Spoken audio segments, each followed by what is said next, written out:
Good morning, everyone. Welcome back to Weather on the Go, all your weather coverage. Hope everybody's having a great start to their weekend out there. And March continues to remain active with more severe weather, a warming trend, and then even more severe weather. So we'll be diving into the details as we go through the video. And if you do like these detailed weather breakdowns across North America, be sure to hit the subscribe button down below and the like button. It certainly helps to get more of these videos passed along to more and more people. So let's look back to yesterday on our Friday, March 8th time frame, and we did have a large slight risk of severe weather across portions of Dixie Alley and the Gulf Coast states.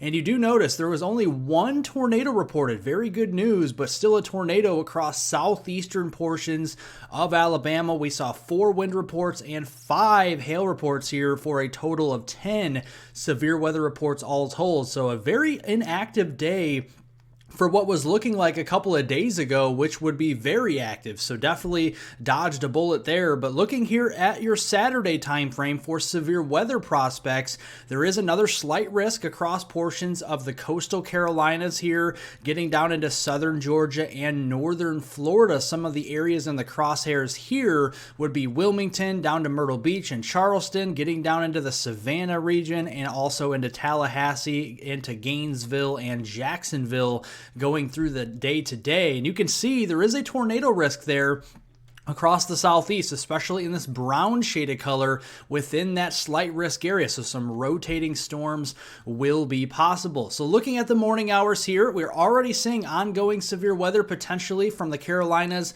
down through south central Georgia and far northwestern Florida near the Panama City region. Watching out for large hail, damaging winds, and a couple of rotating storms in which could produce tornadoes even this morning. And as we go into the afternoon, peak heating of the day, we'll watching these storms setting up around Charleston, South Carolina, Savannah, Georgia, getting down toward the Tallahassee region. That's the main corridor I'm keeping an eye on going into the afternoon for some rotating storms, more of those damaging winds, and also large hail producers. We'll keep an eye on those. And then as we go to the evening hours, while we can't rule out a strong storm down here toward Orlando, I do think overall the severe weather risk will be winding down as we go deeper into the evening, so the severe weather threat will be lessening by then.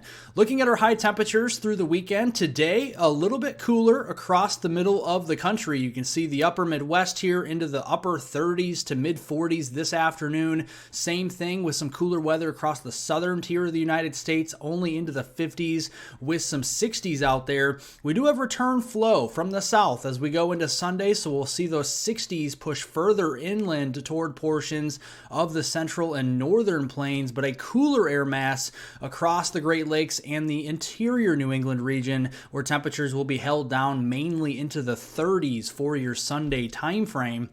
And then heading into the new work week on Monday, the 11th of March, double barrel area of high pressure out east here, an advancing warm front further to the north. That spells out a great start to the week, folks. We're talking warmer temperatures, lots of sunshine, so not a bad start to the week, and really going through next week through the 15th time frame through Friday there, above normal temperatures are favored across most of the eastern and middle part of the country, where we're seeing below normal temperatures across the western third of the country next week.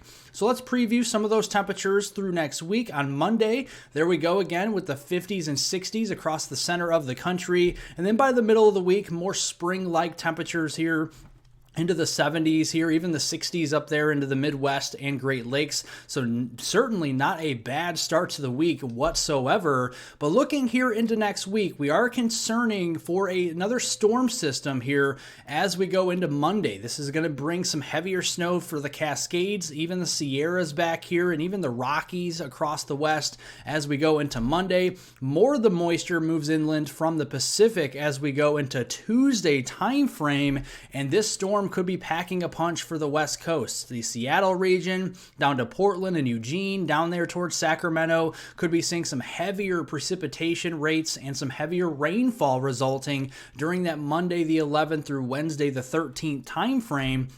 And even looking at the snowfall prospects as well, respectable snows up here into southwestern portions of Canada near Vancouver, into British Columbia there, into the Cascades, a foot or two of snow, especially for Washington State there in the higher elevations. And even a few inches of snow cannot be ruled out here as well across northern and central California, again in those higher elevations across the Sierras. And the same thing can be held true across the Rockies from Colorado and the Four Corners region back through Wyoming, Idaho, western Montana, Nevada, those areas seeing a few inches here and there across the higher elevations.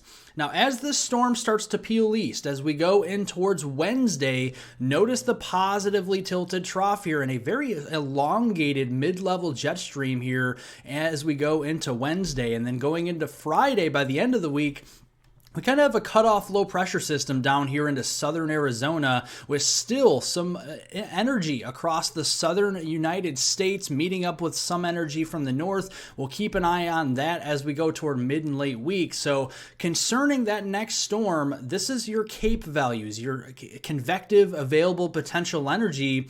Looking at Wednesday, you see those values reaching all the way up into Nebraska, southern Iowa here at the farthest north as we can see them here. And those areas could be seeing north of 1,000 joules per kilogram of energy, certainly supportive of thunderstorms and perhaps even some severe weather on Wednesday. Now, as we go into Thursday, there's a lot more energy to work with, especially across the southern plains, the Red River vicinity here. We'll keep an eye on that. This Thursday, we saw some severe weather across the southern plains. Next Thursday, it could be the same thing, possibly more potent across portions there of southern Oklahoma and North Texas. Those areas could be seeing 2,000 to 3,000 joules per kilogram of instability. But also note the instability working its way up into the mid-Missouri Valley and perhaps the Illinois Valley, into the Midwest as we go into Thursday. And then going into Friday, this is mostly a coastal Texas, Louisiana, and Mississippi system. So definitely something to watch out for during those 3 days. So looking at this is your lightning flash density. This shows you where thunderstorms will be possible as we go into mid and late week. This is on Wednesday the 13th. Notice the warm front will be lifting northbound in towards the Midwest. So right along that front, there's lift, there's convergence, and we start to see some showers and storm spark. These may be more of overnight storms, so not too concerning from a damaging wind or a tornado respective concern, but also looking more at a large hail concern. So we could see more of those quarter, $50 size hailstones into the Hawkeye state of Iowa and in toward portions of eastern Nebraska overnight Wednesday into Thursday. Then as we go into Thursday, warm front lifting up into the Midwest, so we have the triple point up there, and then we have more of a cold front, and that's going to be intersecting some warm, moist, and unstable air. So portions of Missouri, down through Oklahoma, and especially across the Red River into North Texas, we really need to keep an eye on these storms going into Thursday. They certainly could be severe, and then that will continue over into Friday across East Texas, Louisiana into Mississippi, and perhaps across there toward Alabama and Georgia during that time frame here. And looking at those precipitation amounts during that time frame, we could be seeing some decent rains, not only for the Midwest with an inch here or an inch there for places like Chicago, Des Moines, and Milwaukee, but also some heavier rains of 1 to 3 inches respectively across portions of North Texas into Oklahoma there, into Arkansas and Louisiana, and that will stretch over into Mississippi and perhaps central Alabama going through next week. And we do need to keep an eye on Thursday. The Storm Prediction Center's Day 6 outlook, this is still about a week out, so this could certainly expand or get upgraded further as we get closer, but there is already a 15% slight risk of severe weather. That is a level 2 out of 5, already 6 days out here across the Dallas-Fort Worth area, getting down toward Waco, Texas, into North Texas as we go into Thursday, the 14th of March. Now, as we go into the following week, we're going to see a major pattern shift. So once that storm moves through with the cold front, it's going to bring down some cooler air from Canada and the western U.S., and you can see a trough out east, and then we're starting to see a ridge out west, with that ridge spiking all the way up to Alaska and the western Canadian provinces from the 18th through the 22nd time frame. And note the change in our temperature anomalies. This week, we're seeing more of those above normal temperature anomalies out east.